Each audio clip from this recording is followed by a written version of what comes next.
So we're back, and I wanted to talk about the packaging and stuff like that since I didn't do it in the beginning. It's a strong box. This is, I guess, model number 5, and it gives you some, paint ideas. It gives you this figure, which I didn't really complete, and then it's 14 and up. It does give you color codes for 4 different brands of paint. I totally ignored it, of course, but this is a hard model. I cannot find TT002 anywhere. And then there's another part number made by Tiger without the figure, and I can't find that anywhere. These things are quite common, and I'll build one of those. But yeah, that's gonna be hard to find. Anyways, so the thing on it is like 23 parts, which I like. I've come to enjoy this brand. I think this might be the best brand for deformed airplane model kits because I don't want to build something long and serious, right? So 23 parts, very simple to put together. I don't really think you need glue, to be honest with you, but I did glue some stuff. Yeah, it's very self-explanatory. Alright, so I already spoke about this plane in the other review of the Top Gun Chen. This is one of the preeminent World War II fighters in the European front. 1937 and 1945, 34,000 of them were made. It would go 622 kilometers an hour. So, alright, so that's enough with that. I made up my own paint livery based off of these, because the Top Gun Chen one is the more standard version of paint livery, so I just had my own fun with this. Let's get this figure out of the way. I didn't even prime this thing, so the paint is falling off every time I touch it. So this resin kind of stuff, you really have to prime the paint if you expect it to stay on there. So you can just see, yeah, so I just kind of gave up. Maybe one day I'll finish it off, but I don't really want a German Shepherd that looks like a human. Right, so I don't know, it's just gonna go into a bin most likely. So I had a figure from some sort of Hasegawa kit, I can't remember what, and I have that popped in there. And then I 3D printed my own stand here. Yeah, I'll take this off, and there's a 2mm steel rod here. So I took some of the decals there, and I made my own little stats label. Alright, so you can see the deformation here. It's off, well, it's not too off in the front view, but once again, to the length of it, this is a pretty long and sleek looking airplane, but this is now a really short and stubby cartoon rendition now. Alright, so hold on, my phone mount, I'm trying to get a better light angle here. So putting it together wasn't an issue. The rear landing gear, it's trapped by the 2 shells halves, so you're gonna have to paint the tire and stuff like that after, I would assume. Or, I mean, I guess you could theoretically paint the parts separately, but you'd have a visible seam here, right? So that's why I put it all together, glued this all together, sanded it a little bit, maybe put even some body filler, I can't remember.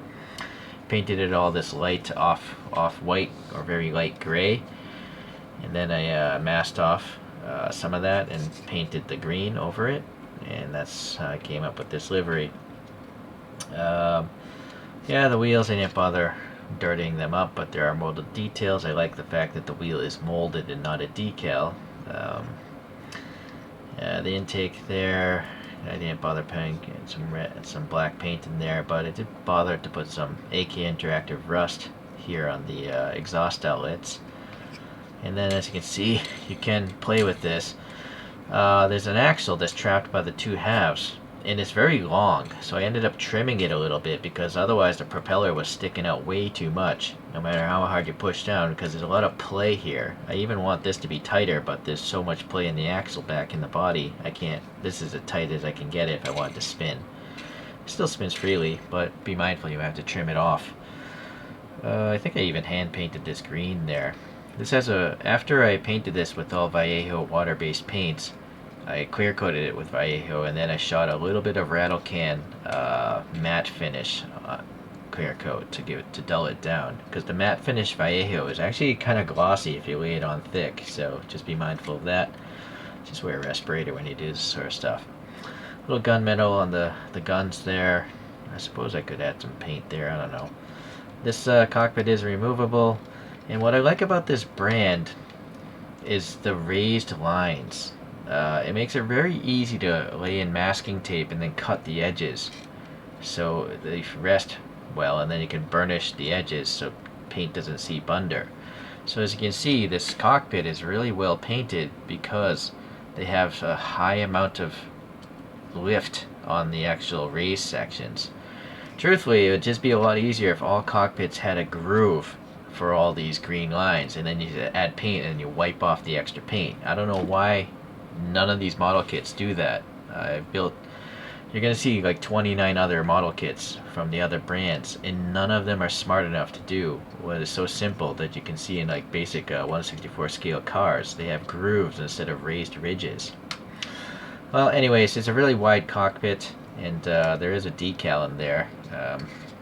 It's just, I guess, a little bit tough to open this. There's a tooth here, and it makes it difficult to remove. I can't actually get my fingers on it, so you just have to peer through the window itself. There's a decal. Hopefully you can see some gauges there. Yeah, they are there. But anyways, so the one lacking part of this model kit is the figure itself, you know, isn't meant to fit inside the airplane. So it's just kind of like having an airplane empty and having a dog figure outside of it. I guess I'm okay with the dog figure, but I would much rather have a figure that goes inside of there. So ideally it would just come with two figures, one that goes inside the airplane, because the cockpit's so big, you know, and so clear. It's just weird to have that empty. There's a seat, there's a flight stick and stuff like that as well. But alright, so all in all, still pretty cool. I like it. It's definitely deformed compared to the photographs. So comparing to the Top Gun Chen, it's much smaller, and the guns are more pronounced. The guns are pronounced kinda there. I didn't bother even to paint them. I guess maybe I'll go back. You can buy these kits or finished models on eBay. You can just look up the review of that, and there's a link and stuff. So I have no monetary affiliation, so I just like to help out other people that make cool stuff. So you can see this is much smaller, but this is still quite small, right? I prefer this because its deformation is even greater, and then just look at the paint job that was done on this thing. It's awesome. The camo is actually two different colors. There's a green and blue spotting on this thing, so it's just really cool. But this is a fraction of the price, so I guess you get what you pay for. If you're on a budget, this is really good. You just got to put time into it. Same here if you buy the model kit. Alright, so that's it. I just don't have a very big collection yet of deformed planes, but I will. Okay, so actually let me put it back on the flight stand.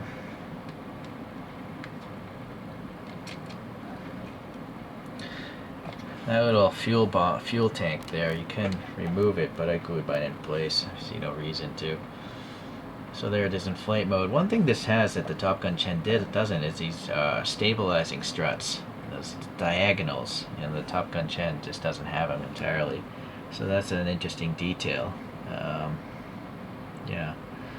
Alright, well anyways, I do like this brand. As I mentioned, it's very easy to put together.